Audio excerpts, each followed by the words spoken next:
Eh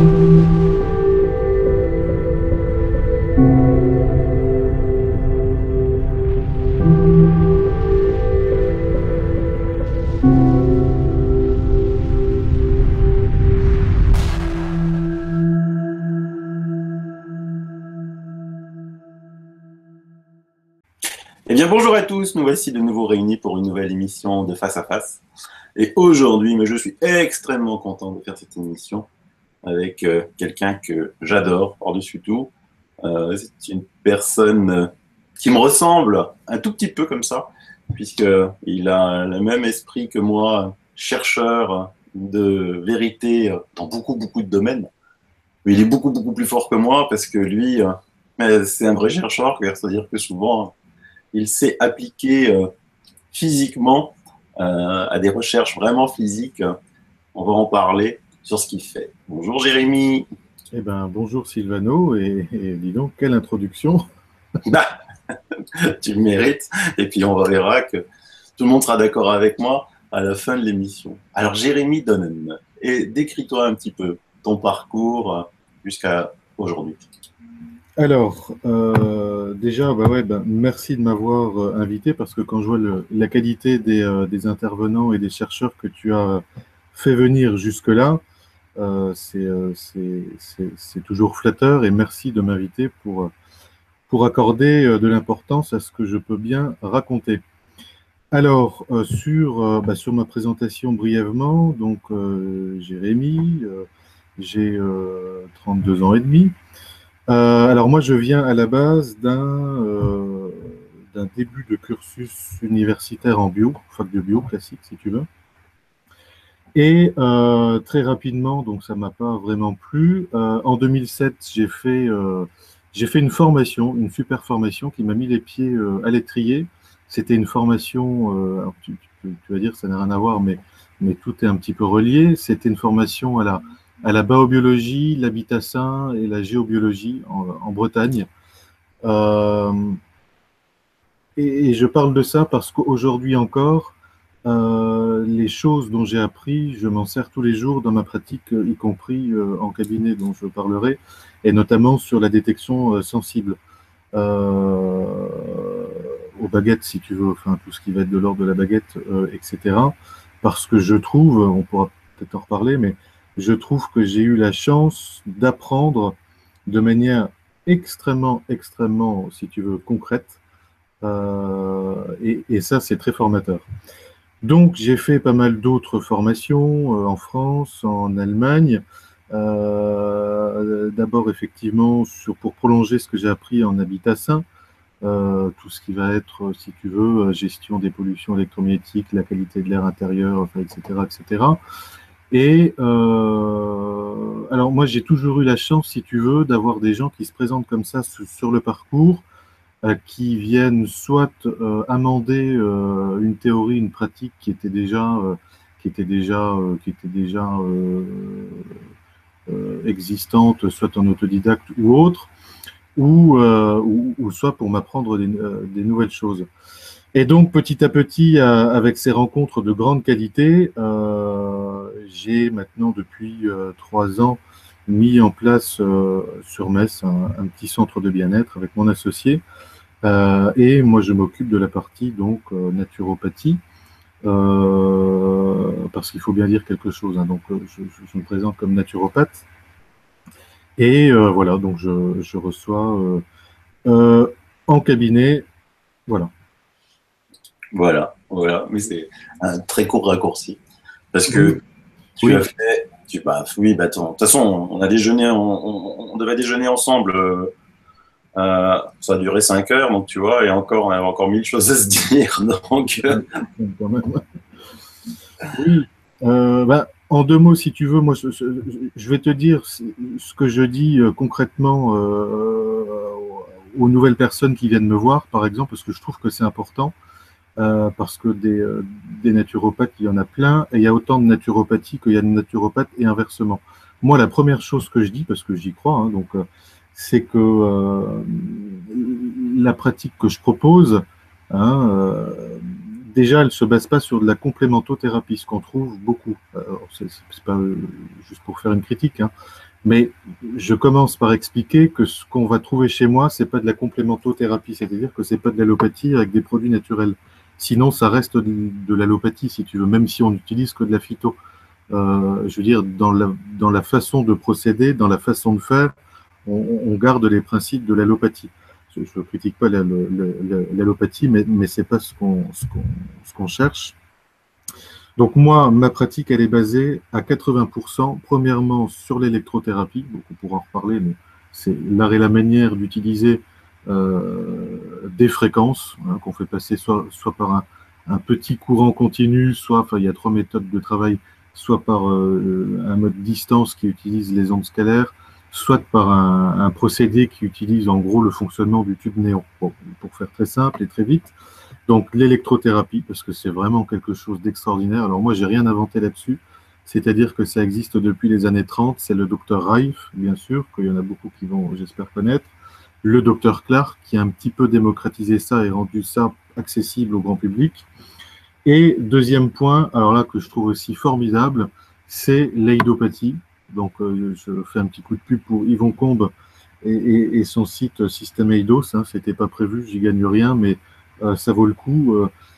C'est-à-dire que l'eidoscope, en gros, c'est un appareil qui est très accessible en plus en termes de prix. Ça, j'y accorde toujours beaucoup d'importance quand je conseille quelque chose. C'est le prolongement de l'homéopathie, c'est-à-dire que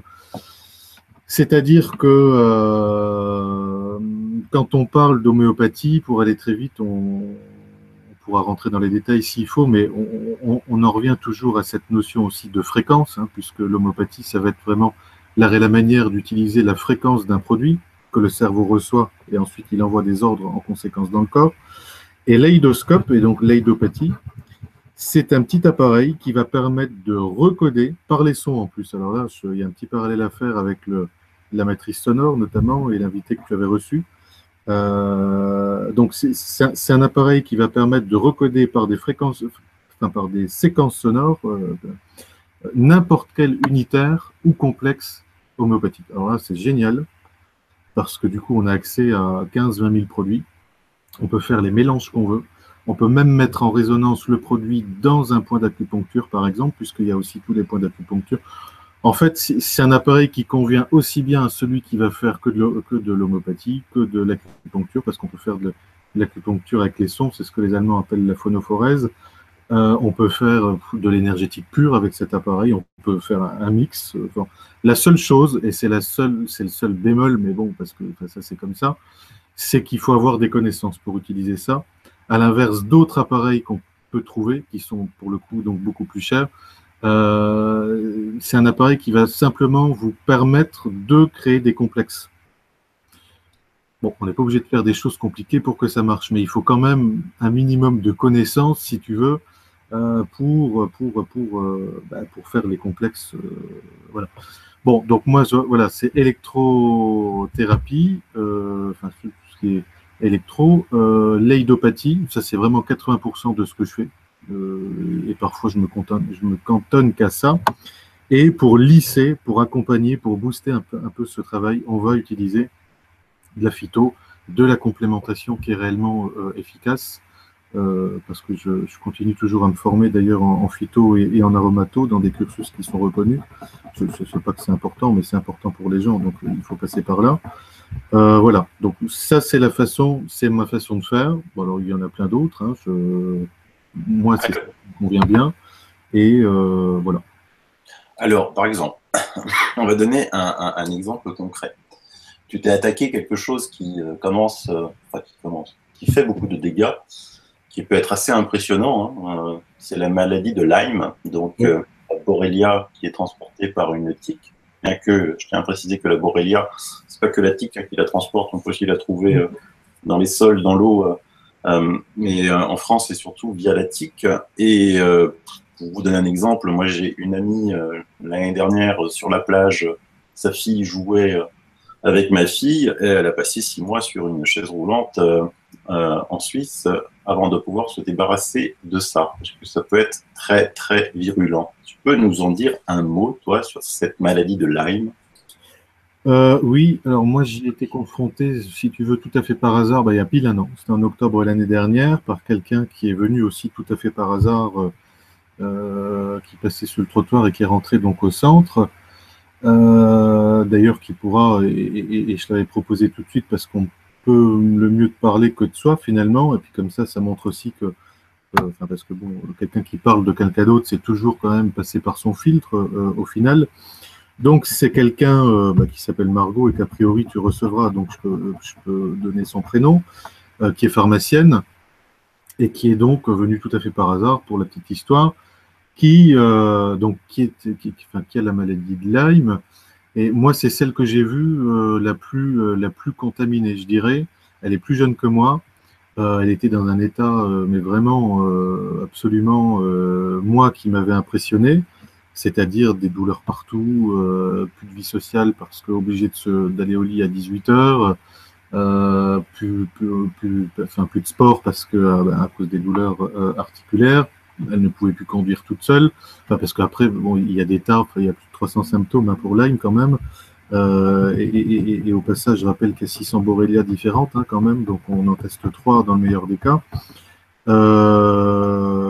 Voilà, donc elle était venue, c'était moi qui étais d'accueil, et puis donc elle me dit voilà, j'aimerais bien des séances de sauna, j'ai Lyme, ça peut me faire du bien, bon.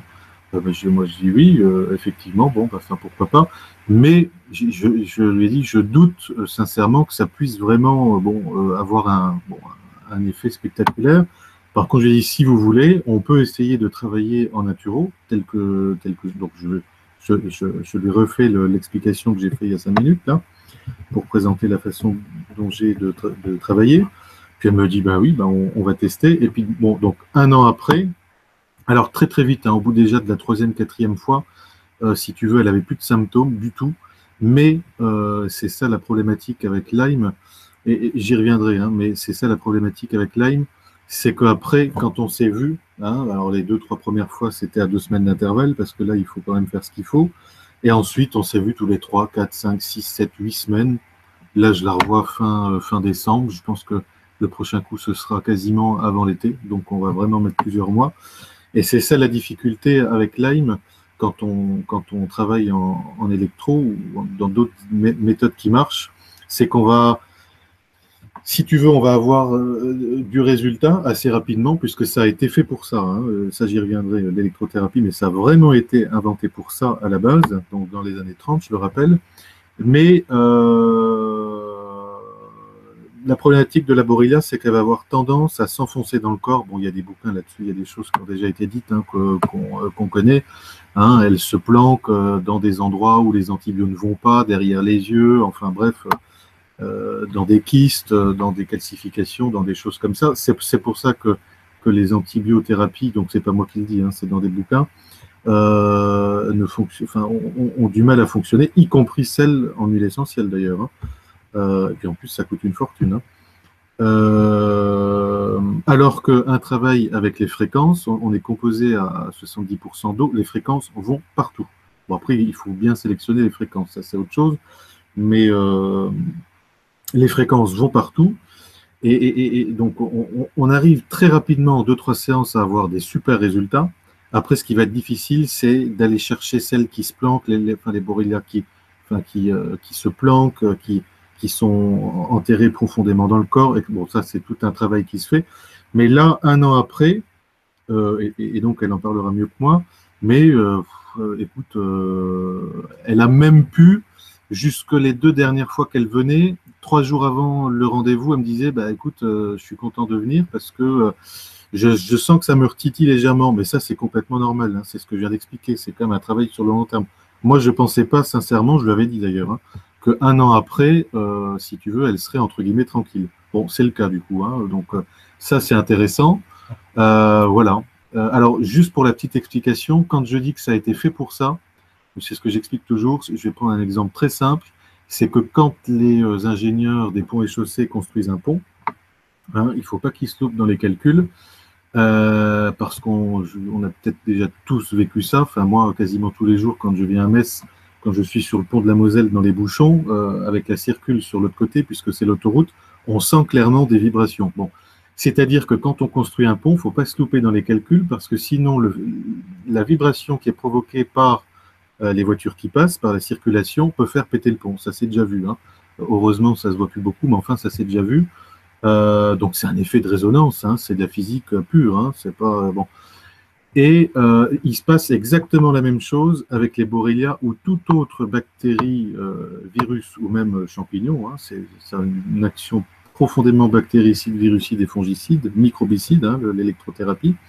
C'est-à-dire qu'en fonction des fréquences qu'on utilise, les docteurs Raif, Clark, etc., tous ces gens-là, des Russes aussi, j'utilise beaucoup les fréquences russes, ont depuis très longtemps maintenant, depuis des dizaines d'années, identifié ce qu'on appelle la fréquence d'oscillation mortelle pour tous les pathogènes qui existent. Là, j'ai le tableau qui est pas loin, vraiment pour tous les pathogènes qui existent. Donc moi, je les connais pas par cœur parce que, mais je vais dire, je crois que c'est un staphylo, le staphylocoque doré, ça doit être quelque chose comme 356 Hz. Enfin, je sais plus, mais c'est pour l'exemple, c'est pas très, très important.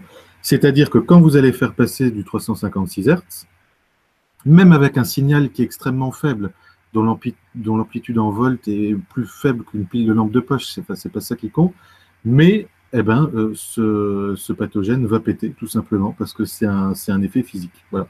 C'est sa fréquence d'oscillation mortelle, voilà, ça va péter. Alors, il y a même des vidéos, hein, sur YouTube, tout ça, où même en mode sans contact avec je dirais, un tube, c'est un peu le fonctionnement du tube néon, enfin, même en sans contact comme ça, le fait que le pathogène soit mis en relation avec sa fréquence d'oscillation mortelle, que ce soit par un effet physique ou par une transmission sans fil, même, hein, enfin, ça marche très bien, il pète, voilà, tout simplement. Donc, tout ce qui va être de l'ordre de l'infectieux, ça marche très bien. Et là, c'est une infection, quoi, hein, c'est une contamination bactérienne, enfin, entre autres, hein. Ce qui provoque beaucoup les douleurs, c'est la production de biofilms dans les articulations par certaines Borrelia. Alors après, ça charrie aussi l'herpès, hein. La tique, elle ne vous transmet pas que de la Borrelia, hein. Elle vous transmet bien souvent l'herpès aussi, on les retrouve, hein, en biofeedback scan ou même dans les prises de sang. Elle transmet plein de choses, mais c'est vrai que une des pires choses, c'est la Borrelia. Voilà, j'espère que c'était à peu près clair comme explication. Donc c'est ça qui est extraordinaire avec toi, ce que je disais en introduction, c'est que toi, avant de connaître Margot, là, dans ce cas-là, tu t'étais jamais attaqué à la maladie de Lyme. Bah, non, parce que si tu veux, non, j'ai jamais personne qui était venu pour ça. Maintenant, j'en ai quelques-uns, du coup. Non, mais si tu veux, ça paraît bête, mais moi, j'étais quasiment quand même plus ou moins persuadé, je ne l'avais pas dit parce qu'on ne dit pas de choses comme ça, on ne s'engage pas, mais je savais qu'il y aurait du résultat assez rapidement. Par contre, et c'est là où je me suis trompé, moi je lui avais dit que ça allait durer longtemps, qu'on allait vraiment se voir sur le long terme, quoi.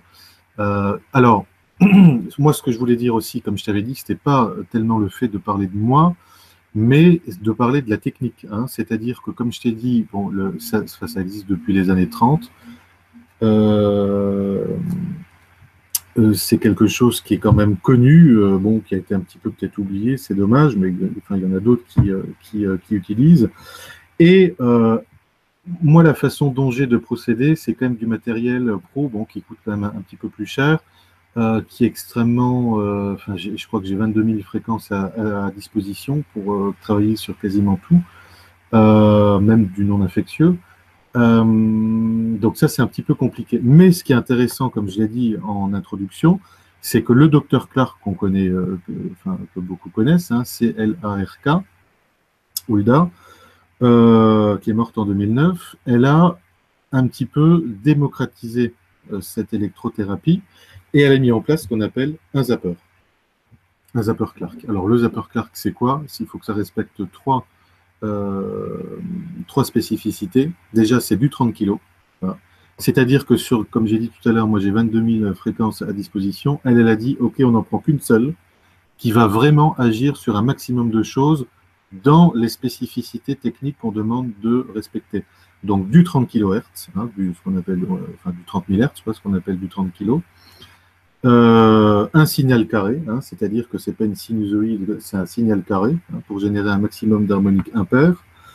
et une amplitude en vol de 9,5 volts, donc une pile de lampe de poche. Ça, c'est important, et c'est pour ça que je leur dis toujours, ceux qui ont un zapper, parce qu'il y en a plusieurs qui sont à disposition sur le marché, hein, bon, tous ne se valent pas par contre, utilisez toujours une pile chargée à fond, à moins qu'il y ait un microprocesseur dedans, mais ça m'étonnerait, pour avoir un voltage qui soit toujours de l'ordre de 9,5 volts.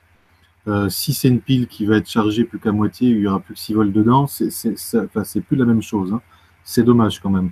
Mais cette fréquence de 30 kg, elle est agissante. Alors, je finis un doc dessus. Elle est agissante. Alors déjà, on le retrouve hein, dans le bouquin de Clark qui s'appelle La cure de toutes les maladies ou quelque chose comme ça. Hein. C'est quand même. Moi, je me suis farci les 3000 pages en anglais.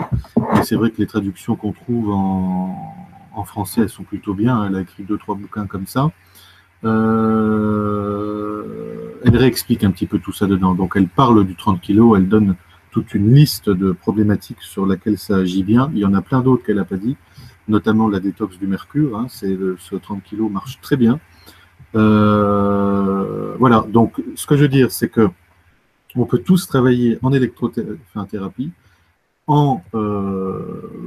parce qu'on a une problématique ou parce qu'on veut faire de l'entretien, de la prophylaxie ou se maintenir en forme, sincèrement. Moi, je m'en fais personnellement tous les lundis, puisque je ne suis pas au cabinet, enfin, je ne travaille pas, entre guillemets, le lundi. Voilà, donc une séance de zapping, c'est pas compliqué, c'est 7 minutes, 20 minutes de pause, 7 minutes, 20 minutes de pause, 7 minutes, donc ça dure 1 heure. On explique, elle explique, hein, parce qu'au bout des 7 premières minutes, en gros, on bousille les plus gros pathogènes qui hébergent souvent des pathogènes plus petits. Hein. En gros, on bousille les champignons qui vont libérer des bactéries pendant 20 minutes. Ensuite, on remet une sauce pendant 7 minutes avec du 30 kg qui va bousiller les bactéries qui, elles, vont ensuite libérer des virus. Bon, enfin, je fais simple. Hein. Et donc, au bout de ces 1 heure de zapping, eh ben, vous êtes quand même. Et il y a des gens, si vous voulez, qui viennent de temps en temps chez moi, mais qui ensuite font du zapper plus ou moins régulièrement. Ben, ils se débrouillent tout seuls, je veux dire. Hein. C'est une pharmacie ambulante. Alors, pour finir là-dessus, Clark, c'était le zapping et l'argent colloïdal. Hein, c'était 2 choses, vous avez ça. Vous êtes quand même, vous savez vous débrouiller quand même pour pas mal de choses. Alors, on en profite aussi ici parce que les gens commencent à comprendre que tu veux régler des cas. Hein. On en profite ici parce qu'on en a parlé tous les deux. Tu n'as pas de cas de maladie de Morgellon, hein, la fameuse maladie de Morgellon, mais on lance un appel à tous nos auditeurs. Tu veux bien tester, toi? Oui. Oui, parce que, alors, figure-toi que j'ai des programmes, hein, y a des fréquences qui existent, hein, parce que j'ai quand même un petit peu bossé le sujet quand même. Il y a des fréquences qui existent, hein, il y a tout un protocole hein, qui peut être mis en place. Oui, non, il y a des choses qui existent en électro, du moins c'est possible théoriquement. Hein. Après, comme je dis toujours, il faut tester. Non, moi j'en ai pas eu. J'en ai pas eu, non, j'en ai pas eu, mais je suis tout à fait prêt. Je suis quelqu'un qui, comme tu sais, aime bien faire des tests, des mesures, des machins, des trucs, donc c'est tout à fait possible, oui. Voilà. Et donc, pour bien comprendre ce que dit Jérémy, hein, lui, il n'a rien inventé parce qu'il a trouvé des choses dans les livres anciens. Je suis un peu déçu parfois, mais non, mais pour l'instant, j'ai rien inventé, non. Mais sa force, c'est qu'il teste, d'accord? Moi, je fais découvrir des gens passionnants, mais moi, je peux pas, j'ai pas la capacité ni le temps hein, pour le faire. Et il disait tout à l'heure, Jérémy donnait un exemple en parlant du docteur Clark sur l'argent colloïdal. Alors, je vais vous dire quelque chose. L'argent colloïdal, c'est une simple suspension hein, de particules d'argent microscopiques dans de l'eau ultra pure. Et c'est un des meilleurs remèdes naturels qui existent au monde, capable de tuer la plupart des microbes, virus, pathogènes, accélérer la cicatrisation des blessures et des brûlures, soigner la peau et les allergies, stimuler les défenses naturelles, purifier l'eau. Et pourtant, il est aujourd'hui interdit à la vente en France pour une utilisation par voie interne. Et évidemment, aucune raison scientifique n'explique cette interdiction, Mais l'industrie pharmaceutique, comme souvent, a réussi à lui faire la peau. Or, l'argent colloïdal, c'est quelque chose de très, très ancien. On l'utilise depuis le siècle dernier. D'ailleurs, même quand on va remonter aux Romains, tout ça, ils mettaient de l'argent pour purifier les eaux. Et cet argent colloïdal, tenez-vous bien, à ce jour, ne rencontre toujours aucune résistance. Même les fameux staphylocoques qui ont fait des résistances à beaucoup d'antibiotiques, ça vous l'entendez tous les jours régulièrement sur les médias, n'ont réussi à faire aucune résistance à l'argent colloïdal. Jérémy. Oui, oui. Alors, oui, hein, enfin, de toute façon, il y a. Alors, tu citais les Romains, c'est vrai que de tout temps, hein, jusqu'à l'Antiquité, on transportait sur le long terme les denrées, enfin, le vin, etc. C'était souvent dans des contenants en argent, hein, c'est aussi pour ça. Il y a des chercheurs qui ont démontré depuis longtemps que le simple fait, par exemple, de couper sa viande pour ceux qui en mangent avec de l'argenterie, effectivement, il y a des micro-oxydations qui se font et ça suffit à apporter une dose infime d'asepsie, mais qui fait toujours son travail quand même dans le corps. Le fait de jeter des pièces en argent dans un puits, à la base, alors ça a été folklorisé et on a mis plein de trucs dessus sur cette pratique, mais à la base, dans le puits familial, on jetait des pièces en argent. Là aussi, c'est infime l'électrolyse qui se crée, hein, mais ça suffisait à aseptiser quand même le puits familial pour l'utilisation de l'eau. Alors, par rapport à ce que tu as dit, alors oui, hein, moi je mets toujours le petit bémol, et c'est valable avec les huiles essentielles aussi, par exemple, hein, mais c'est quelque chose de naturel. On fait toujours la différence entre le in vitro, hein, que tu as décrit, et le in vivo. Et quand on en revient à Lyme, c'est ça la difficulté, par exemple, hein. C'est-à-dire qu'en in vitro, c'est comme tu dis, mais en in vivo, il faut bien se rendre compte que le corps, c'est une usine à gaz, que quand on prend un produit, de l'argent colloïdal, enfin, il y a des excellents cocktails d'huile essentielle antibio aussi, hein, à large spectre, qui sont très efficaces. Ce que certains j'appelle c'est de l'argent colloïdal végétal, hein, c'est pareil. Tout ça, c'est vachement bien, mais ça peut parfois être un petit peu limité, hein, en in vivo. C'est pour ça que, pour en revenir à Clark, elle a vraiment, voilà, c'était l'utilisation d'électrothérapie et de l'argent colloïdal. Les deux se potentialisent et c'est vrai que du coup, vous avez un effet au final qui est top. Alors, aussi, ce qu'il faut dire sur l'argent colloïdal quand même, c'est que tous ne se valent pas, évidemment. Moi, je sais que j'ai toujours déconseillé très humblement, et je connais pas tous les vendeurs, hein, donc on peut pas, j'en connais même, je pense, aucun. Mais j'ai toujours déconseillé d'acheter de l'argent colloïdal à tort et à travers. Bon, moi je connais des pharmacies qui le font très bien. J'en connais d'autres qui le font, mais alors avec les pieds. Hein, c'est vraiment pour vendre, parce que c'est quand même cher. Hein, c'est entre 40 et 80 euros le litre à peu près, hein, aujourd'hui. Et puis en plus, vous avez. Alors non, mais c'est compliqué parce que normalement, il faut être déclaré. Moi, je sais, puisque donc avec Margot, la pharmacienne, on avait un projet comme ça, hein, de faire de l'argent colloïdal en masse sous forme en solution et en gel. On le fera peut-être d'ailleurs l'année prochaine, mais bon. Donc, il y a des autorisations à avoir. Il faut être déclaré au ministère de la Défense à cause des nanoparticules, même s'il y a très peu de. C'est surtout de l'argent ionique en fait, hein, quand on fait de l'argent. Par méthode électrique comme ça. C'est pareil, hein, enfin, ça marche aussi bien, hein, mais bon, il y a très peu de nanoparticules, mais on est quand même obligé d'être déclaré. Alors, il y a une autre solution, hein, c'est de la fabriquer soi-même, Jérémy. Oui, voilà, c'est de le fabriquer soi-même, mais dans tous les cas, ce qui va rendre vraiment, alors ça, il faut le comprendre, l'argent colloïdal efficace, c'est pas le ppm. Hein, quand j'en vois qui explosent les ppm, enfin bon, je trouve que moi, ça sert à rien. C'est la taille des colloïdes, la taille des colloïdes, et donc aussi la qualité de l'argent sous forme ionique qui va être généré. Et pour ça, eh ben, c'est un peu comme pour le zapper, il y a des spécificités techniques à respecter pour que vos colloïdes soient les les plus efficaces possibles. En sachant que si vous travaillez sur du bactérien, bon, un argent colloïdal, il y a des générateurs qui existent, familiaux, qui vous permettent de faire des centaines de litres d'argent colloïdal vous-même, que vous utilisez du coup comme vous voulez, pour vous, pour vos plantes, pour vos animaux, enfin, vous faites comme vous voulez. Cette qualité conviendra quasiment en tout, mais quand on veut vraiment travailler sur des virus, et ça, je l'explique dans un doc un peu mieux, mais il faut une taille de colloïde qui soit vraiment extrêmement fine, euh, parce qu'il y a un mécanisme pour le coup euh, biologique qui se met en place et qui va bousiller le virus. Et pour ça, si vos colloïdes sont trop gros, les virus passeront à travers, quoi. Voilà.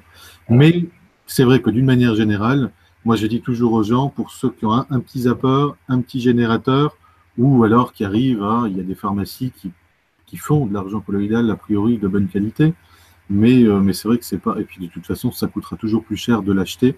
Moi, je suis pas pour la conservation à long terme. Euh, on consomme ce qu'on fabrique, et donc on fabrique ce qu'on a besoin, on le consomme tout de suite. Et là, vous avez quand même un produit qui est de qualité supérieure. Ouais. Donc c'est vrai que quand vous allez dans les magasins bio, vous avez de l'argent colloïdal hein, qui se vend dans des petites bouteilles comme ça. C'est quand même relativement cher, c'est 30-40 euros. Évidemment, l'utilisation est large, mais on a tendance à le conserver longtemps. Et l'autre solution serait donc de s'acheter une machine. Voilà, il y a des générateurs qui existent. Hein. Alors, on trouve tous les prix aussi dessus. Mais il y a des générateurs qui existent et qui permettent de faire un argent colloïdal qui est de qualité tout à fait très correcte pour une utilisation large. Hein. Il suffit juste de respecter, enfin de prendre la bonne eau, etc. Mais je veux dire, on arrive à faire quelque chose d'intéressant soi-même, quoi. Voilà. Et toi, tu as sélectionné une marque, toi, hein.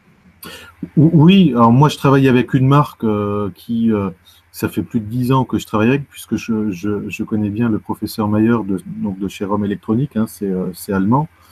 Alors ce n'est pas pour me faire un coup de pub, hein, parce que bon, mais moi ça fait 10 ans que je travaille avec un appareil, donc un générateur d'argent colloïdal qui vient de chez eux.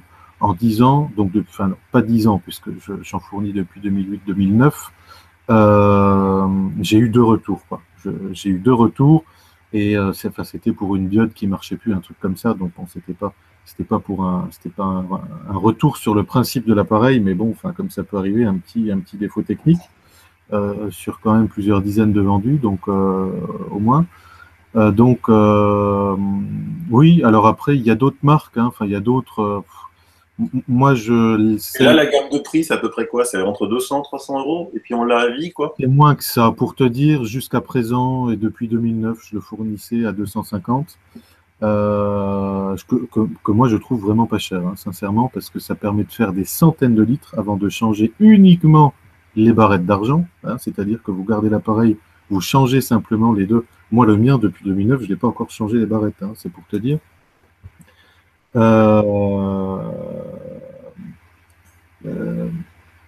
Oui. Donc ça, c'est un remède universel pour toute la famille. À 250, maintenant, je l'ai passé même à 220, parce que comme c'est moi qui ai récupéré la fourniture de cet appareil sur le territoire, bah, j'ai joué le jeu tout simplement. Donc, j'ai pu encore le tirer à 30 euros moins cher. Donc, après, c'est sûr que c'est une autre discussion, la question d'avoir les moyens ou pas, mais objectivement, 220 euros pour un appareil comme ça, c'est rien, quoi. Je veux dire, quand vous mettez ça en comparaison par rapport au prix du litre, je le redis, de l'argent colloïdal, et là, vous avez un appareil, vous avez un argent colloïdal de qualité derrière, et comme je te disais, moi, j'ai des gens qui l'utilisent pour faire leur toilette, pour aseptiser leurs tuyaux de clim, qui en mettent dans le verger, sur leurs tomates, ils n'ont pas le mildiou, enfin, voilà. Quand vous achetez un truc 80 € le litre, c'est plus compliqué d'en mettre partout sur le chien et compagnie, quoi. Donc, Écoute, je vais donner un exemple pour nos auditeurs. Moi, je l'utilise l'argent colloïdal depuis 10 ans, donc j'ai dû en acheter je ne sais pas combien, on va dire, allez, en moyenne 2 bouteilles par an, une minimum, ça c'est sûr. Donc, allez, on va dire que j'en ai acheté 15 en l'espace de 10 ans. Je pense que c'est plutôt 20, donc 20 fois 30, vous voyez un petit peu ce que ça peut faire sur 10 ans. Alors, comment je l'utilise, l'argent colloïdal? Pour ma petite fille, je sais pas moi, une otite, des gouttes d'argent colloïdal dans les oreilles, adieu otite. Pareil pour les conjonctivites, argent colloïdal dans les yeux et adieu conjonctivite. Rhume, argent colloïdal avec une pipette dans les narines, adieu rhume. Mal de gorge, gargarisme d'argent colloïdal et adieu mal de gorge. Plaie, désinfection de la plaie. Alors là, c'est super que ça désinfecte une plaie, mais sans brûler comme de l'alcool à 70 degrés, 90 degrés. Ça brûle absolument pas et ça désinfecte la plaie. Mais en plus, non seulement ça désinfecte la plaie, mais ça la cicatrise. Problème de peau, vous avez un bouton, vous mettez de l'argent colloïdal dessus, adieu bouton. C'est juste magique comme truc, quoi. oui, tout à fait, oui. Ah oui, non, mais j'ai rien à ajouter dessus. Non, non, mais ça c'est clair, hein. C'est super. Et donc là, on a fait un peu l'électrothérapie. L'hydrothérapie, si j'ai bien compris, c'est quelque chose de fabuleux, puisque tu me dis qu'en fait, un produit agit parce qu'il a un spectre de fréquence, mais qu'en fait, on n'a plus besoin de ce produit en lui-même. Il suffit de répéter le spectre de fréquence, qu'on a les mêmes propriétés que le produit. Alors, par exemple, je te donne un exemple. Une huile essentielle de rose de Damas qui fait pas mal de choses, qui coûte 100 €, quelques petites gouttes comme ça, tellement c'est rare. Toi, tu arrives à refaire la fréquence de cette huile essentielle de la rose de Damas, c'est ça? Oui, alors oui, parce que si tu veux, il a rajouté ça il y a quelques mois, je ne sais plus quand, je crois que c'était en début d'année, ouais. Il a rajouté justement les huiles essentielles donc dans l'Aidotech. Et là, pour info, on a reçu encore un email ce matin. Je n'ai même pas encore été voir. Il a rajouté une nouvelle famille de produits en acupuncture, je crois. Donc non, c'est quelque chose qui est très souvent mis à jour. Alors, sur les huiles essentielles, moi, pour le coup, j'utilise pas l'aïdopathie pour travailler en huile essentielle. Je vais être plus concret encore que ça. Je vais le faire en électro. Parce que si tu veux, dans mes bases de données, de fréquences en électrothérapie, on a accès à quasiment toutes les huiles essentielles qui existent. Et c'est vrai que le corps ne fait pas la différence. Il réagit quasi pareil quand qu'il reçoit la molécule ou la fréquence. Alors là, tu en as déjà parlé, puisqu'on en a déjà parlé, donc je fais un pont, mais j'invite les gens à se renseigner sur les travaux de Jacqueline Bousquet, puisque la meilleure explication à tout ça, ce sera encore de passer par là. Alors Yvon Combe sur son site aussi, il explique, il va vraiment au fond des choses et il pourra, forcément c'est son truc, et il expliquera l'aïdopathie encore mieux que moi. Mais c'est vrai que ce sera plutôt une thérapie informationnelle. Moi, il y a des gens sur lesquels on a travaillé sur des choses très concrètes, uniquement en aïdopathie, pour X raisons, on n'a rien fait d'autre. Je veux dire, c'était bluffant en termes de résultats. D'ailleurs, moi, j'avais personnellement téléphoné à Yvon Combe pour en discuter, parce que j'étais quand même bluffé, quoi. Je me suis dit, mince, mais quand même.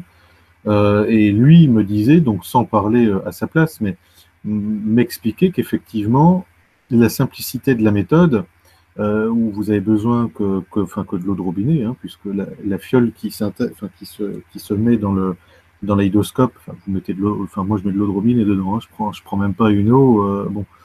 Donc c'est sûr que si vous prenez encore une eau derrière qui est vraiment qualitativement définie, ce sera encore mieux, mais donc il vous faut que de l'eau de robinet. Et il me disait qu'effectivement, c'était utilisé, je ne peux pas redonner les détails qu'il m'a dit puisque ça ne m'appartient pas, mais c'était utilisé dans des contextes très précis, humanitaires, à l'international, dans des pays où ils n'ont pas accès aux médicaments, et avec des résultats, mais alors spectaculaires, quoi. Voilà, moi j'avais découvert ça tout à fait par hasard, ça fait quelques années que je fais ça aussi maintenant, mais moi, je l'intègre systématiquement dans mes façons de faire, quoi. Euh, Et en plus, tu m'as appris une chose que je ne savais pas du tout. Concernant les huiles essentielles, je t'avais donné l'exemple de l'hélicryse italienne, hein, qu'on appelle aussi l'immortelle. C'est quand même une huile essentielle comme ça qui se vend en petits flacons, ça vaut quand même 30-40 euros. Euh, et tu m'as dit, mais oui, mais attention, Sylvano, parce que l'hélicryse italienne, si elle n'a pas été récoltée en Corse ou en Italie, elle vaut que de chi, quoi. Ça. oui, oui. Alors ça, Margot pourra en parler beaucoup mieux que moi, puisque je rappelle qu'elle est pharmacienne, elle a fait sa thèse sur les huiles essentielles et sur l'hélicryse immortelle, justement, où elle était en Corse en immersion chez un petit récoltant qui travaillait en plus en biodynamie. Enfin, c'était, enfin, elle en parlera mieux que moi. Mais effectivement, si tu veux, c'est tout le problème des huiles essentielles. Alors, enfin, c'est vrai qu'il faut en parler aussi parce que c'est tout le problème des huiles essentielles, c'est que c'est ce qu'on va appeler aussi le schémotype. Hein, c'est comme le vin. Moi, je dirais que c'est comme le vin, pour ceux à qui ça peut plus parler. C'est-à-dire que vous prenez, tiens, toi qui es en Alsace, tu vas à Autrotte, ils font du rouge d'Autrotte, qui est un excellent vin. C'est peut-être parce qu'ils ont des pieds bourguignons et que, et que je trouve que le Bourgogne est pas mal. Mais, enfin, je veux dire, le rouge d'Autrotte, il est fait à Autrotte. Pourquoi? Pour des questions de terroir. Et donc, qu'est-ce qu'on met derrière terroir? C'est une question de chimie du sol, hein, enfin, je veux dire clairement. C'est-à-dire qu'une hélicryse, par exemple, moi j'ai vu qu'il y avait des gens qui faisaient pousser de l'hélicryse dans nos régions, par exemple. Hein, je l'ai vu, je l'ai découvert ce week-end, pas plus tard qu'hier. Bon, enfin, je veux dire, sur une huile essentielle, on fera moins la différence, mais sur un vin, vous verrez tout de suite que si nous, on se mettait en Moselle à faire du Romanée Conti, il n'aurait pas du tout le même goût, parce que, enfin, je veux dire, c'est une question de terroir et de chimie et de chimie. Et donc, pour reprendre l'hélicryse italienne, celle qu'on va trouver cultivée dans d'autres pays, bien souvent, et alors ça, Margot, elle l'a mise, enfin, je veux dire, elle a fait sa thèse dessus, donc, je veux dire, elle a démontré, vous avez par exemple pas de cétone dedans. Hein, c'est une famille chimique. Vous n'avez pas de cétone, et c'est ce qui va faire que justement l'hélicryse italienne va avoir des tas de propriétés. Celle qui va venir de Bulgarie, mais on a le même problème pour la lavande. Hein. Nous, je sais que quand on travaille avec des huiles essentielles, on s'embête à faire venir les huiles essentielles.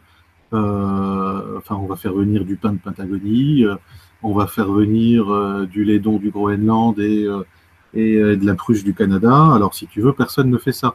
Mais voilà, j'ai envie de dire, si vous aimez le bon vin, il faut aimer les bonnes huiles essentielles. Alors, pour finir là-dessus, alors là, je fais un parallèle avec quand même Lydia et Claude Bourguignon, parce que ça vaut le coup que d'autres peut-être connaissent.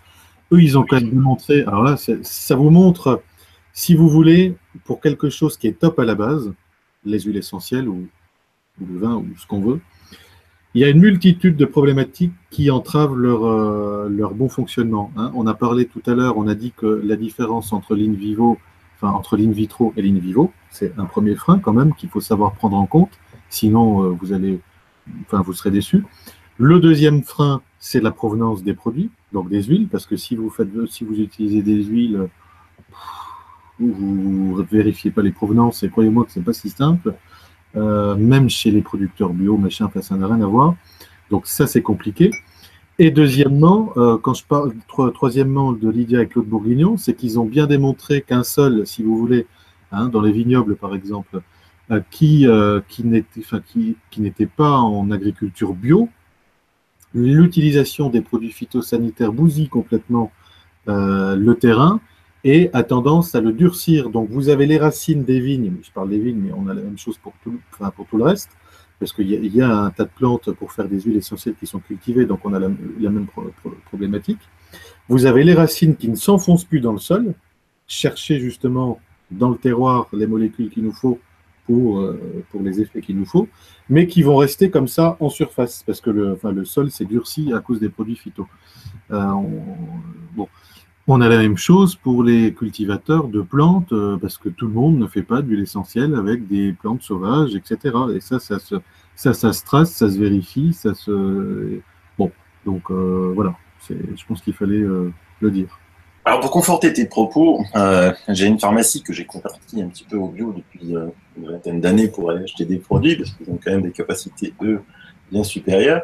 Donc, ils ont toute une gamme de produits, d'huile essentielle, bio, des fleurs de bac bio. C'est vraiment génial comme petite pharmacie de village. Et donc, j'y suis allé. J'ai dit, tiens, je voudrais aller l'écrise italienne, mais je voudrais connaître son origine. Parce que tu sais, quand on s'était quitté, je te dis, mais est-ce que c'est noté l'origine? Alors, elle s'est pas notée sur le paquet, mais grâce au code, eux, dans leur informatique, ils ont pu me trouver, grâce à ce code, d'où venait l'électrice italienne. Donc, il y a une annonce Pays-Baltes. Et voilà, là, il y a un problème. Là. Pays-Baltes et l'électrice italienne, c'est pas possible. On va dire, ah, oui, je sais. Je vais vous en trouver d'autres. Et donc, sur le code, ça venait Croatie, tu vois. Il n'y en avait Croatie, aucune. Bulgarie, c'est assez courant. Hein. Il n'y en avait aucune, ni d'Italie, Non. ni de la Bah Corse. non, bah je sais. Là, alors il y en a, hein, il y a des producteurs, hein, mais non, non, ah non, mais c'est ce que je dis. Et alors si tu demandes aussi les fiches, si tu veux, les fiches techniques, les fiches qualité avec les analyses, bah, c'est là que tu vois que sur le taux de cétone enfin, qui est mesuré, bah, ça pêche, quoi. Alors, acheter de la licryse italienne qui sera légèrement moins chère que des licryses de Corse, enfin, qui vient de Corse par exemple, bah, au final, c'est pas intéressant parce que si, alors, toutes ne sont pas à mettre enfin, dans le lot. Il faut vérifier normalement par chromato, etc. Bon, ça c'est sur les fiches techniques. J'ai acheté un produit légèrement moins cher, mais si il n'est pas de qualité quand même quasi équivalente, eh ben au final vous vous faites quand même un petit peu rouler, quoi. Hein. Moi j'ai déjà vu par exemple euh, des gens vendent de la rose musquée, c'était même pas de la rosa canina, quoi. Hein. Ça n'avait rien à voir. Hein, parce que bon, bah, de la rose musquée, nous, on l'a fait venir du Chili, par exemple. Hein, Alors, justement, ça, c'est une autre facette que j'ai découverte de toi. C'est que tu es un fou, quoi. C'est-à-dire que tu passes ton temps à aller chercher des petits producteurs, mais alors aux quatre coins du monde, pour te faire venir des produits de bon, fou. oui. Alors, sur les huiles essentielles, quand je parle de rose musquée du Chili, de pain de Patagonie, ça, c'est vraiment Margot qui s'en occupe, hein, du coup. C'est un travail qu'elle fait en ce moment, d'ailleurs. Oui, alors moi, je fais ça pour tout ce qui va être les compléments alimentaires, hein, parce que, bon, je veux dire, c'est quand même un grand business, c'est une grande mode. Hein, il y en a qui sont quand même bien connus dans le milieu depuis très longtemps comme vendeurs de compléments. Alors, justement, prenons le complément alimentaire le plus vendu, la vitamine C. Qu'est-ce que tu peux nous dire dessus? Bah, la vitamine C, alors il y en a qui en parlent beaucoup mieux que moi. Hein. Je ne sais pas si je peux donner des sites de noms, mais il y en a qui sont vraiment spécialistes dessus, hein, comme Gestion Santé ou qui est vraiment, il se définit d'ailleurs comme ça, un, un pro complètement indépendant, parce que lui, pour le coup non plus, il n'a rien à vendre, pour reprendre une phrase que tu dis souvent. Mais par contre, lui, il est vraiment très très pro dans tout ce qui est complément, encore plus que moi. Bah, la vitamine C, déjà, ce qu'on peut dire, c'est que, alors ça aussi, c'est la grande mode, mais d'une manière générale, c'est ce que je disais au début, c'est mon avis, hein, je ne dis pas que c'est le meilleur, mais moi, il m'apparaît pas logique et naturel de prendre n'importe quel complément, sauf des très rares exceptions pour des cas très précis et des travaux très précis, mais aucun complément ne devrait être pris sur le long terme. Tu vois, enfin, je veux dire, je suis déjà passé par là il y a très longtemps. Hein. Enfin, tu prends une gélule de ça parce que c'est bon pour ça. Après, tu prends 4 gélules déjà pour te lever. Etc. Bon, ça m'apparaît pas logique. Bon, qu'on prenne quelque chose pour améliorer un métabolisme, enfin, pour améliorer ce qu'on veut sur du court terme, c'est intéressant. Mais pas sur du long terme. Sauf des choses peut-être comme du capillar, donc de la dihydroquercétine ou des choses comme ça qui sont intéressantes de travailler sur le long terme. Et encore, il vaut mieux faire des cures que d'en prendre tout le temps. Et donc, pour les choses qui seront vraiment réellement utiles et intéressantes, après, il se pose une deuxième problématique, c'est la question des fournisseurs, enfin donc des marques, hein, parce que toutes les marques ne se valent pas, parce qu'on se rend compte que les dosages diffèrent, les contrôles diffèrent aussi. Moi, personnellement, je ne suis pas du tout pro-américain dans l'âme, mais pour le coup, il faut leur laisser que, enfin, je trouve qu'ils ont des compléments de bien meilleure qualité que ce qu'il y a ici, pour un prix qui est beaucoup moins cher aussi, avec des produits qui sont tout le temps quasiment certifiés OGM free, produits laitiers free, gluten free, cellulose végétale, donc vous n'avez pas de gélatine de cochon pleine de pesticides dedans pour faire les gélules. Et puis pour ceux qui sont véganes aussi, c'est intéressant. Oui, non, alors ça, c'est quelque chose que j'ai fait il y a 2 ans. C'était pas très intéressant, mais moi, j'ai bien aimé. J'ai quand même une paire de milliers de produits qui me sont défilés et où j'ai pu un petit peu regarder et sélectionner des choses.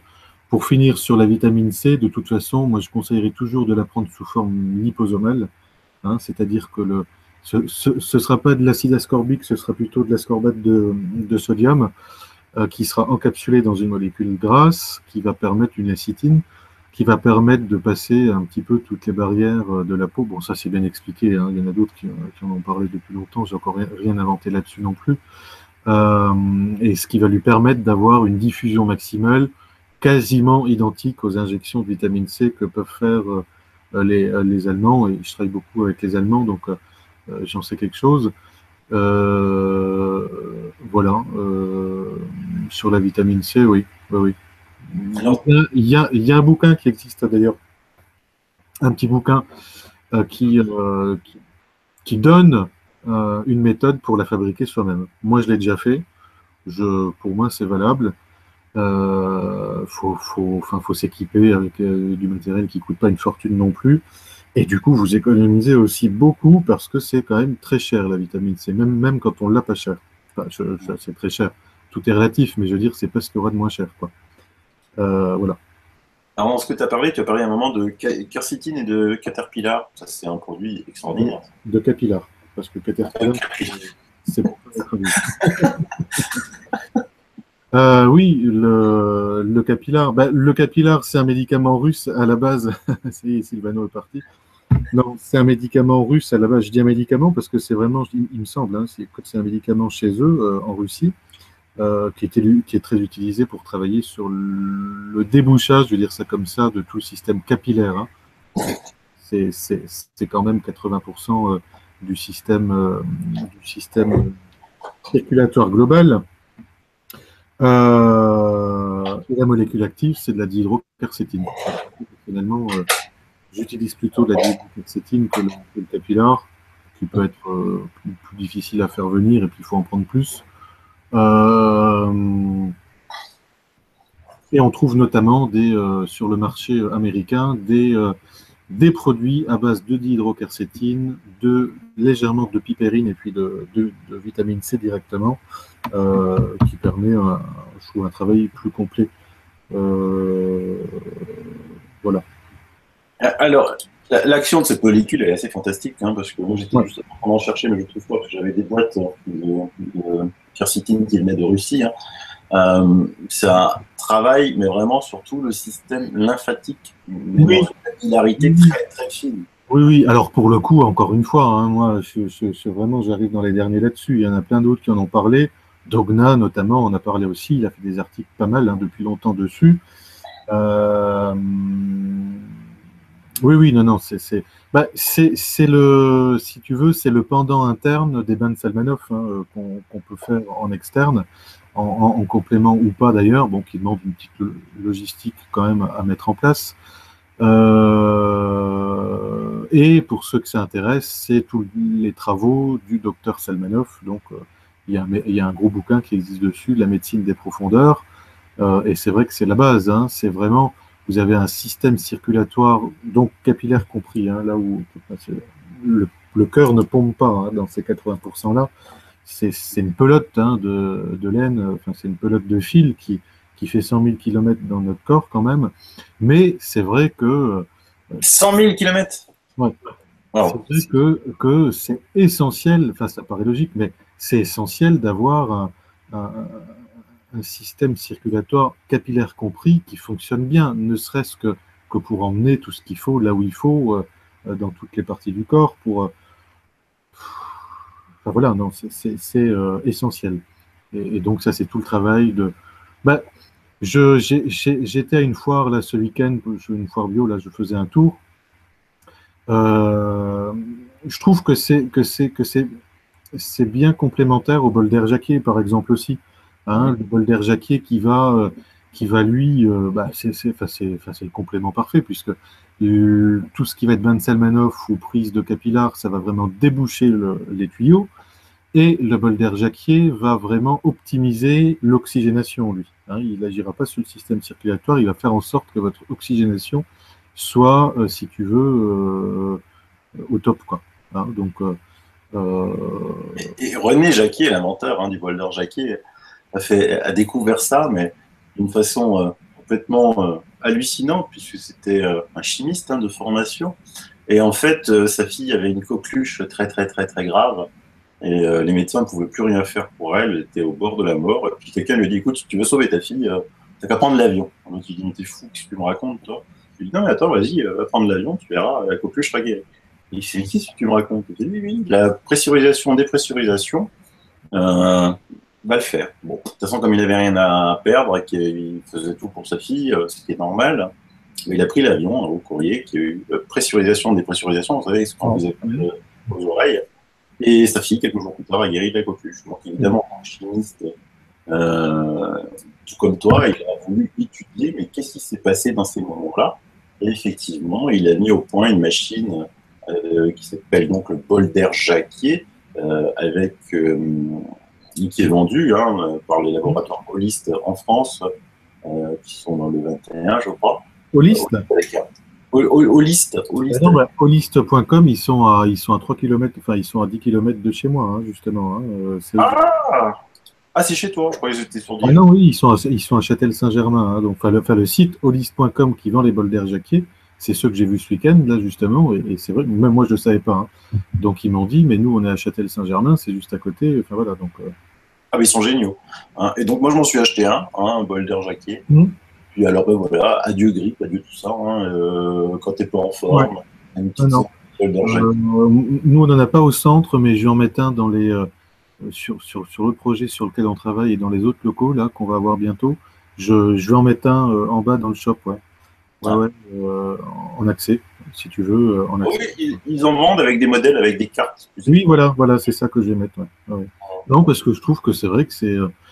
Tu sais, moi, c'est ce que j'explique toujours. Enfin, c'est ce que j'explique. D'autres l'ont aussi expliqué, mais le fait de remettre en lumière parfois et de redire des choses, ça permet de bien les comprendre. Donc, mais il n'y a pas besoin de choses hyper chères et hyper compliquées pour travailler sur soi et pour se maintenir en forme, si tu veux, tu vois. J'en reviens de l'argent colloïdal, du zapping. Non, mais attends, ça c'est quand même la base. Je veux dire, il faut commencer par là. C'est pas, ça coûte pas une fortune. C'est pas du tout compliqué à utiliser. Après, pour ceux qui ont un peu plus de moyens, déjà avant, il y a tout ce qui va être effectivement Ben Salmanoff, etc. Ça c'est quand même génial. Alors par contre, ceux qui vendent les produits en France se font des marges c'est plus de cochon, c'est de cochon cosmique dessus. Hein, donc ça aussi, on travaillait un petit peu sur le sujet, mais pour te dire, 1 litre de Ben Salmanoff en Russie, c'est 9,90 en pharmacie. Mais c'est compliqué à faire venir. Moi, j'ai des amis russes, mais non, c'est compliqué. Puis les pharmacies russes, elles sont vraiment pas intéressées à travailler avec moi, en tout cas. Mais d'une manière générale, ça les intéresse pas. Ils s'en foutent. En France, de mémoire, c'est vendu presque 40 € les 250 millilitres, quoi. Même si je dis 30 €, allez, je vais pas exagérer, je crois que c'est 30 € les 250 millilitres. Pour faire une cure, parce qu'ils donnent jamais le protocole russe en plus. Une cure de bain jaune, c'est 11 jours. Avec 250 millilitres, vous ne faites pas 11 jours. Vous le faites avec 1 litre et il en reste un petit peu dans la bouteille à la fin. C'est 11 jours le jaune, le mixte, ça doit être 11 aussi. Là, j'ai les tableaux russes quelque part. Et par contre, le blanc, c'est beaucoup plus long. Il faut y aller beaucoup plus. Donc, avec en plus une dose de produit qui ne sera pas la même tous les jours, alors qu'ici, on dit prenez la même. Bon, non, c'est pas la même. On y va crescendo. On commence à 30, on finit à 120 millilitres. Un temps de bain qui est de 15 à 18 minutes et normalement aussi, si on veut vraiment faire le truc jusqu'au bout, une action sur la température, vous commencez à 37, ensuite il faut mettre à 38,5, on finit à 41 dans les derniers bains, enfin bon. Mais pour celui qui fait ça correctement, là aussi j'ai déjà vu des choses spectaculaires. Oui, il faut bien faire comprendre à nos auditeurs que toutes ces méthodes-là, comme tu dis, ne coûtent pas cher, ne coûtent pas cher, et ça intéresse évidemment pas les labos qui, eux, quand ils mettent une molécule sur le marché, ils ont dépensé 1 milliard de dollars en moyenne en développement pour la mettre sur le marché, ces molécules-là. Donc en ce moment, par exemple, on attend les nouveaux antibiotiques parce que tous les autres anciens ont formé les agents pathogènes ont formé Des antibiorésistances. des résistances. Et donc, eux, quand ils mettent 1 milliard de dollars sur la table pour la recherche et développement d'une molécule brevetée, où ils vont pouvoir faire des marges substantielles pour gagner beaucoup plus, donc, que 1 milliard de dollars qu'ils ont mis, ils ne travaillent pas pour le fun, ils n'aiment pas ces méthodes qui ne coûtent rien, qui sont ancestrales. Comme dit Jérémy, il n'a rien inventé, mais oui, mais il faut le mettre à la lumière, quoi. Parce que le problème de ces inventeurs, justement, des gens géniaux, quoi, c'est que justement, eux s'intéressent qu'à ça, quoi, faire de la recherche, et puis le côté, on va dire, marketing, ce que moi je fais, c'est-à-dire les faire connaître aux gens, pas tellement leur domaine. Alors que Jérémy, lui, il est encore plus fort parce que non seulement il les fait connaître, mais il les applique, quoi. Oui, parce que du coup, je me suis dirigé vers ça, quoi. Mais déjà, le fait de faire connaître, parce qu'il y a plein d'autres produits qu'on pourrait une fois parler, mais il y a d'autres choses qui sont intéressantes, comme du shilajit, par exemple. Alors après, oui, il y a vraiment une façon d'utiliser, par exemple, de la rhodiola ou du ginseng, du vrai ginseng, sur des processus de régénération cellulaire. Donc là, à mon avis, personne n'a entendu parler de ça, mais ça fait partie aussi du panel d'action de ces plantes adaptogènes, enfin de ces deux-là. Alors après, c'est aussi la difficulté, c'est toujours pareil, c'est qu'il faut pouvoir trouver des produits de la vraie rhodiola, du vrai, si tu veux, Panax ginseng de qualité. Ça court vraiment pas les rues, donc il faut pouvoir avoir accès à ces produits. Et il y a encore d'autres choses qui seraient intéressantes de travailler ponctuellement.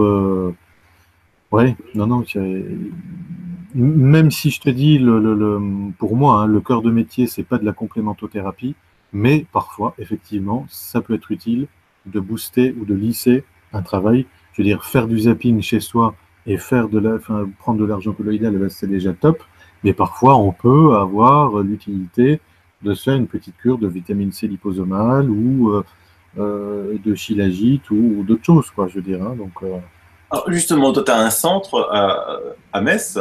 Pourquoi oui. les gens ils viennent chez toi? C'est du bouche à oreille? Tu commences à être connu? Oui, non, mais moi c'est juste du bouche à oreille. Je m'ennuie pas, je t'avouerai, parce qu'en plus je cherche à diminuer mes plages de rendez-vous, où je continuerai toujours parce que j'aime ça, mais pour te dire, je fais plus que 8h, 20h le mardi, et je veux me cantonner maintenant, ce sera en place là, plus que 13h, 20h aussi le mercredi. Je fais plus le jeudi, avant je faisais 13h, 20h le jeudi aussi, mais je fais juste parce qu'il me faut du temps pour faire autre chose. Je sais pas parler de tout, mais pour moi, ce concept, si tu veux, de bien-être, je vais dire global, c'est le bien-être et le bien habité, ce principe de santé globale, je veux dire. Et sur la partie bien habité, on travaille aussi sur un projet depuis longtemps qui se concrétise, là. Voilà, donc ça nécessite pas mal de temps aussi. Donc, il faut pouvoir mettre de l'énergie partout, et pas que à un seul endroit. Voilà, mais oui, non, Je veux dire que toi, quand tu reçois un client, ça dure pas 5 minutes. non, ça dure 1h30 quasiment le premier coup, et après 1 heure, quoi, entre 3/4 d'heure et 1 heure. Enfin, je suis rarement en dessous d'1 heure, en fait.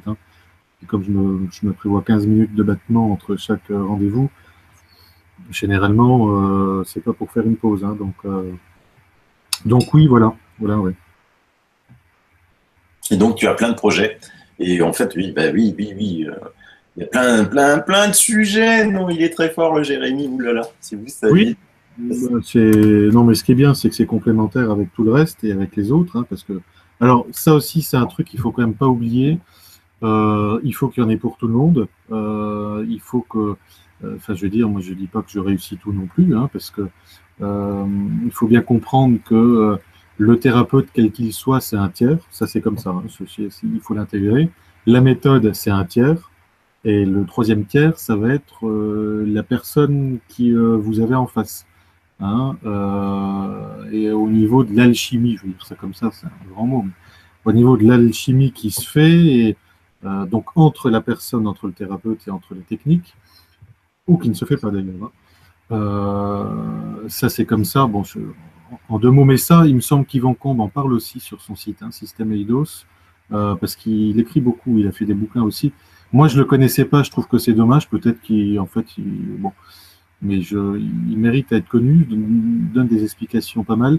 Donc, il faut qu'il y en ait pour tout le monde. Hein, donc, il faut, enfin, je veux dire, moi, je connais d'autres personnes qui proposent de la thérapie, qui font totalement autrement et qui ont de superbes résultats aussi, sur les mêmes choses ou sur des choses complémentaires. Donc, ça tombe bien. Hein. Ce que je veux dire, c'est que moi, c'est ma façon de faire, que j'évolue en plus, que je travaillais l'année dernière, je ne travaillais encore pas complètement pareil que je travaille maintenant, et peut-être que dans un an, mais donc il y a un fil rouge, mais ça évolue tout le temps, et je te dis, il faut qu'on puisse répondre à toutes les attentes, et on ne peut pas répondre à toutes, de toute façon. Donc il faut qu'il y ait des méthodes. Moi, le principe, c'est tant que ça ne coûte pas une fortune à la personne, euh, et qu'il y a du résultat, parce qu'il faut dire aussi que, enfin, je veux dire, si vous proposez des choses et qu'il n'y a pas de résultat, bon, s'il n'y a jamais de résultat, encore une fois, on ne dit pas qu'il faut avoir du résultat partout, mais s'il n'y a jamais de résultat, ou presque pas, bah, il faut changer de méthode, quoi, tout simplement, hein, parce que sinon, ça ne sert à rien, quoi. Non, mais de toute façon, je vais te dire une chose, Jérémy. Si tu as un centre et que tu n'as jamais fait de pub et que ça marche au bouche à oreille, c'est Oui. que pas qu'il y ait des Non, résultats. mais c'est sûr. Non, mais c'est sûr. Ouais. Et puis, tu parlais de géobiologie et de bien-être dans la maison. Mhm. J'avais un ami, il avait déménagé en Alsace, puis il commençait à être très fatigué, très malade, il a commencé à courir les médecins, rien n'y a fait, il commençait vraiment à... il me disait, purée, Sylvano, ce week-end, je suis allé à Nancy, je suis rentré chez moi, j'ai fait la bringue, j'étais en boîte de nuit, j'étais en pleine forme, ici je rentre en Alsace, je me couche tôt, je suis fatigué, je comprends pas, ça va pas. Donc il commençait à avoir quand même pas mal de soucis de santé assez graves. Mhm. Et un jour, quelqu'un lui a dit, bah, écoutez, si vous voulez guérir, allez voir un magnétiseur, hein, changer complètement de médecine. Donc, il a été voir un magnétiseur qui lui dit, bah, d'abord, la première chose que je vais faire, c'est que je vais vous demander d'aller, de faire venir un sourcier chez vous et au bureau. Donc, voilà. Moi, je l'ai su par hasard parce que tard le soir, il tournait devant mon bureau. Et je lui disais, mais qu'est-ce que t'as, Bernard? Pourquoi tu tournes devant mon bureau? T'as un rendez-vous ou quoi? Il fait, non, mais enfin, je peux pas t'expliquer. Voilà, il y a un sourcier qui vient. Donc, évidemment, bah, j'étais jeune, je devais avoir 24 ans, j'étais mort de rire. Qu'est-ce que tu vas faire? Tu vas chercher de l'eau dans ton bureau. Je dis, oh, mais t'es con, mais non. On cherche d'autres solutions à ce que j'ai. Donc, le sourcier, il est venu avec ses baguettes, hein, comme tu disais. Donc, évidemment, j'étais pillé de rire. Et puis, le sourcier était vachement sympa. Il me dit, pourquoi vous rigolez? Je lui dis, vous faites avec vos baguettes. J'y connaissais, parce qu'alors là, j'y connaissais vraiment rien de rien, tout ça. Elle me dit, bah, pourquoi? Essayez. J'ai utilisé les baguettes, et puis ça marchait, quoi. C'est-à-dire que le champ magnétique terrestre, ça y est, j'ai perdu le nom. Les lignes, là, Oui, ah bah, il y a tous les réseaux, oui, oui, non, mais il y a plein de voilà. réseaux, hein, Hartmann ou d'autres. Hein. Hartmann, les réseaux Hartmann. Et bien là, il me disait, voyez, tu fais 1,50 m de ce côté-là, c'est Hartmann. Et alors là, j'avais beau, mais essayer de retenir la baguette pour pas que le truc il tombe, j'avais les ongles blancs, mais j'y arrivais pas, quoi. Et c'est là que j'ai commencé un petit peu à m'intéresser à tout ça. Et toi, ces réseaux Hartmann, tu attaches aussi une importance. Alors oui, bah pour finir une histoire. Ben là où Bernard, mon ami, avait son bureau en Alsace, là où il était assis sur un croisement de réseau. Là où il regardait la télé chez lui, un croisement de réseau. Là où il mangeait, il avait l'habitude de manger chez lui, un croisement de réseau. Et là où il dormait, dans son lit, un croisement de réseau. Donc tout ce qu'il a eu à faire, c'est à changer son bureau, changer l'orientation de son salon, de sa chambre et de là où il mangeait dans sa cuisine. Au bout de 3 semaines, il était en pleine forme, sans injection de médicaments, sans rien, quoi. Oui, oui. Bon, des cas comme ça, on en connaît tous, hein. Moi, ce que je dirais par rapport à ça en plus, c'est qu'il ne faut pas oublier seulement, parce que c'est ça, enfin pas le problème, mais il faut le prendre en considération quand même, pour être honnête, c'est que, donc des cas comme ça, j'en connais aussi, hein, mais je connais aussi d'autres cas, des gens qui sont capables de vivre dans un environnement qui est complètement pourri au niveau géobiologie et qui ne seront pas spécialement impactés. Pourquoi? Parce qu'on a toute une sensibilité qui va être différente là-dessus. Et puis alors aussi, ça va dépendre aussi de ton entretien, je dirais, énergétique, hein. De la même façon qu'on prend une douche tous les jours, celui qui va s'entretenir sur un niveau plus énergétique, eh ben, il ne sera pas impacté aussi de la même manière. Alors ça, c'est la première chose. La deuxième chose, donc je connais tout ça par cœur aussi, moi j'attache une importance plus prioritaire encore à tout ce qui va être de l'ordre des pollutions électromagnétiques.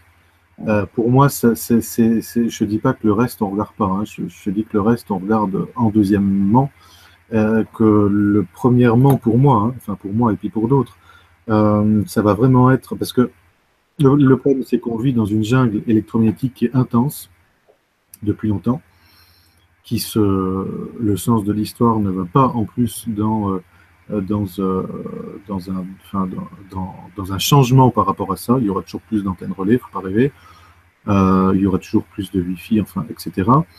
Alors là aussi, je ne parlerai pas est-ce qu'il y a des effets, pas d'effets. Je veux dire, c'est comme pour les vaccins, c'est comme pour tout. Celui qui veut vraiment s'intéresser à ça, il y a des tas d'études, moi je connais bien par exemple Klaus Scheistiger aussi, c'est lui qui a fait le film Alors attends, le premier film qu'il a fait, mince, il est encore passé sur France 5 il n'y a pas longtemps, c'était c'est Portable en accusation. Portable en accusation, hein, où il suit professeur George Carlo, qui est quand même, c'est une sommité, hein, Carlo, dans ce domaine. Et là, il a fait un film qui est sorti l'année dernière, hein, que j'invite tout le monde d'ailleurs à regarder, qui s'appelle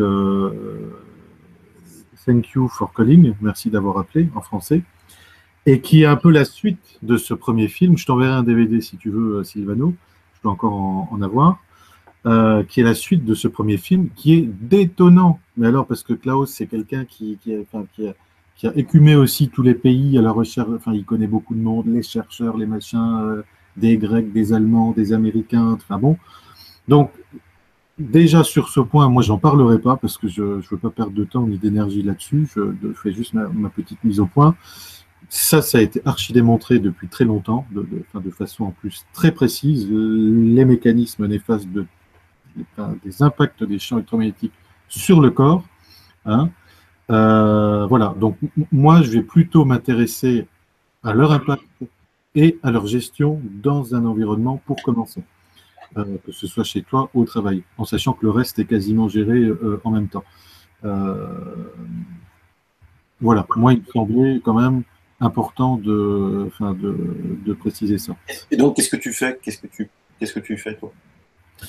Alors, c'est-à-dire que, je dis moi, nous, parce que je ne travaille pas tout seul là-dessus, déjà, on a vraiment la capacité je te ferai une petite démo une fois, mais de faire une cartographie 3D. Par exemple, je me pointe dans ton bureau, ça me prend une demi-heure maximum. Je suis capable de faire dans un rapport certifié une cartographie 3D des pollutions électriques, champ magnétique artificiel, champ magnétique naturel, donc le champ géomagnétique, et des hyperfréquences voilà, tu sais ce qui se passe dans ton bureau. Enfin, ça peut être ta chambre, ça peut être ce que tu veux. Après, on ne le fera pas dans une cuisine, parce que, on peut, mais dans une cuisine, on ne dort pas, on associe toujours ce que je disais tout à l'heure, cette notion déjà de durée, c'est-à-dire que dans un couloir, c'est inutile de mesurer une pollution dans un couloir. Même si tu peux avoir une forte pollution, tu vas ne faire que passer. Ce qui est important, c'est de gérer les pollutions aux endroits où tu restes. la chambre, qui doit donc être un sanctuaire, ça c'est non négociable, et ton bureau par exemple, ou ton fauteuil où tu vas faire la sieste. Ça doit être, alors parce qu'il y a plein de choses à dire sur le pourquoi du comment, mais donc ça doit être, vraiment sanctuarisé, je vais dire ça comme ça. Donc on est capable de faire du diag là-dessus, mais c'est même pas le plus important parce que bon, ce qui est important au final, c'est la gestion de ces polluants. Alors là aussi, j'aime pas trop parce que c'était pas spécialement. Je voudrais pas qu'on croie que je suis là juste pour me faire de la pub. Mais ce que je Mais dirais. t'es pas là pour te faire de la pub, t'es là pour parler de toi, de tes expériences comme tous les autres. Ce que je dirais simplement, c'est que ça a été un travail de plusieurs mois, mais maintenant ça y est, c'est bouclé. Euh, on, on- on- on a la gestion aussi au niveau national d'une technologie que sûrement beaucoup d'entre vous connaissent, hein, d'une marque qui est assez connue, allemande. Moi, j'ai été encore chez eux il y a 2 semaines en Bavière, c'est extraordinaire. Alors, ils sont en avance parce que chez eux, c'est des cliniques qui travaillent avec eux, c'est des médecins, c'est des cancérologues, c'est des champions de ski, enfin bon, qui utilisent leur technologie pour gérer, domestiquer, biocompatibiliser, je vais dire ça comme ça, les pollutions. C'est-à-dire que, pour reprendre ce que je disais, le sens de l'histoire, je veux dire, il ne faut pas rêver, on ne va pas nous enlever les antennes relais, les machins, les trucs. Je veux dire, on est dans une société qui a besoin de connexion, qui est connectée. Enfin, c'est pas à toi que je vais apprendre ça. Donc, nous, ce qu'on dit, c'est qu'OK, on garde tout. Par contre, on a la capacité, si tu veux, de remettre un ordre naturel dans tout ça et de faire en sorte que les pollutions ne vont plus impacter, bousiller ton corps au niveau des fonctionnements cellulaires, comme les pompes N+, K+, tout ça, c'est le premier truc qui réagit au niveau de plein de choses. Voilà. Donc, alors, ça agit sur les pollutions au niveau électromagnétique dans les habitations. Ça va agir sur la qualité de l'air, sur la ionisation. Par exemple, quand tu installes ça, tu te rends compte que dans les premières semaines, tu as de la poussière alors, partout. Pourquoi? Parce qu'il y a des choses qui se passent, donc c'est concret. Hein, et ça a tendance à faire tomber les particules fines sur le sol. Donc, tu te retrouves les premiers jours avec de la poussière comme jamais tu as eu. Mais ça, c'est bon signe, hein, c'est bien. Sur la ionisation aussi. Sur l'eau, hein, on a vraiment la capacité de faire en sorte que notre eau qui arrive complètement bousillée à tous les niveaux sur le circuit de distribution, de la remettre au carré, je vais dire ça comme ça, d'un point de vue physique, mais aussi énergétique. Hein. Donc, tout ça, c'est démontré. Comme j'ai dit, je ne vais pas rentrer dans les détails, mais ça existe depuis 20 ans chez eux. Et donc, nous, voilà, on nous a sollicité d'ailleurs, hein, c'est pas moi qui ai été toqué chez eux, c'est l'inverse, pour nous charger de la distribution de ces produits. Alors, c'est pas encore une fois, je le redis, mais c'est pas encore une fois pour revendre un truc de plus. Non, c'est parce que moi, je vends que des trucs dont je suis persuadé et dont je sais sincèrement que c'est utile. Hein. C'est parce que ça, pour moi, je veux dire, tu parlais des magnétiseurs tout à l'heure. Moi, j'ai des gens des fois qui viennent, qui me disent, oh, moi, je viens chez vous maintenant parce que je vais chez mon médecin, mais ça tient pas. Au bout de 3 jours, tout revient. Je dis, mais madame, ce qu'il faut bien comprendre, c'est que votre magnétiseur, lui, il fait un travail qui est sûrement très bien. Hein, c'est pas chez lui que ça pêche, c'est chez vous. C'est-à-dire que lui vous envoie, vous fait un certain travail avec un certain type d'énergie et d'ondes aussi, hein, puisque ça fait longtemps qu'on a démontré que les magnétiseurs, c'était des ondes scalaires. Moi, je sais refaire la même chose avec des appareils, par exemple. Mais vous rentrez chez vous, c'est tellement pourri au niveau électromagnétique que votre corps, il n'arrive pas, si tu veux, il lutte pendant 3 jours, et au bout de 3 jours, il n'arrive plus, et ça repart comme en 40. C'est pas une question de qualité du magnétiseur ou du thérapeute, c'est une question de qualité d'habitat. Voilà. Voilà, je pense que c'est clair. Ouais, je pense dans ce cas-là, c'est vrai qu'on pourrait faire une émission là-dessus. Par contre, le compteur Linky, tu vas avoir du monde là. Oui, alors non, mais alors ça, si tu veux, en 2 mots, il faut quand même faire attention parce que le Linky, il y en a énormément qui en parlent, mais alors n'importe comment. Je me permettrai d'être prétentieux sur le sujet. Pour moi, je refais un autre coup de pub, c'était pas prévu. Enfin, lui n'a rien à vendre non plus pour le coup. Hein. La seule personne qui en a bien parlé pour l'instant sur Internet, C'est Jean-Daniel Metzger de son pseudonyme, que sûrement certains d'entre vous connaissent. Son site, c'est silicium.blogspirit.com, un truc comme ça. Alors, il a une certaine façon de dire les choses. Hein. Parfois, bon, c'est voilà. Et lui, vraiment, hein, lisez sa page sur le Linky. Moi, j'ai lu en diagonale, hein, mais enfin, tout y est. Et il explique ce que moi j'explique, enfin, ce qu'on explique, puisque j'ai un collègue qui est ancien ingénieur de France Télécom, qui est bien plus compétent que moi encore pour en parler. Mais ce qu'il faut savoir, premièrement, c'est que ceux qui remuent ciel et terre pour ne pas se faire installer le Linky chez eux, ça ne sert à rien. Strictement à rien. Ils se foutent dans des trucs pour rien. Hein, ils perdent de l'énergie pour rien, parce que le fonctionnement du Linky, si tu veux, ça fonctionne comme un multiplexeur, c'est-à-dire, c'est un peu comme une antenne relais, c'est-à-dire que quand tu téléphones, hein, avec ton téléphone mobile, tu vas être branché sur l'antenne relais la plus proche. Déjà, tu peux avoir des gens dans le secteur où ils sont qui sont presque équidistants de 2 antennes relais. Ça, c'est important de le retenir pour la suite. Le Linky, si tu veux, il va envoyer, donc effectivement par une impulsion électromagnétique, il va envoyer sur le réseau une impulsion qui va interroger plusieurs, hein, on ne va pas interroger que vous, hein, on se doute bien, qui va interroger tout un train, si tu veux, de compteurs Linky. Mais ce qu'il faut comprendre, c'est que comme il y a plusieurs, je fais court, hein, je fais simple, comme il y a plusieurs interrogateurs, il y a plusieurs boîtiers qui sont chargés, si tu veux, de collecter les informations, à chaque fois qu'il y en a un qui est en route, il va envoyer l'impulsion sur tout le réseau.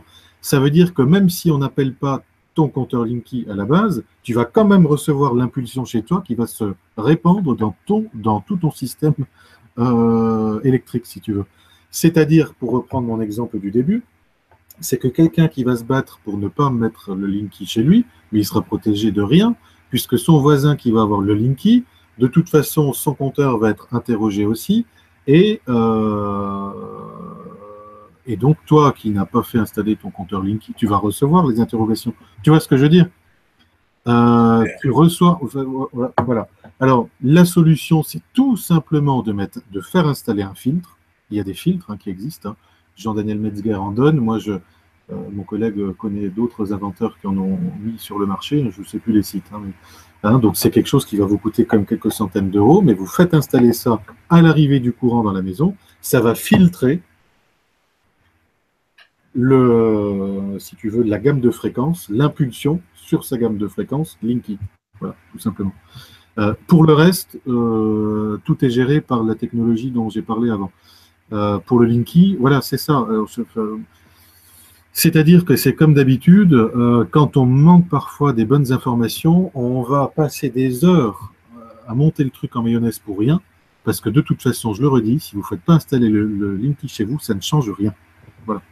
Donc, partage à 100% ton avis, surtout les théories sur le Linky. Enfin, j'en ai lu des vertes et des pas mûres. Nous, on a étudié ça. Pose d'autres problèmes, hein, ça pose d'autres problèmes, et notamment techniques. Hein. Ça a été démontré, c'est même EDF qui en parle. Oui. Il y a d'autres problèmes. Ça, ils sont là. Et moi, je parle juste de ceux qui vont faire, qui veulent pas de Linky parce que ils veulent pas de pollution électromagnétique chez eux. Alors ça me fait rire parce que déjà, ils ont un téléphone, ils ont un DECT. Un DECT, c'est une antenne relais chez soi. C'est quasiment la même gamme de fréquences qu'une antenne relais, un téléphone sans fil. Et ça fonctionne 24/24 à pleine puissance, sauf pour celui qui va avoir un DECT low radiation. Bon.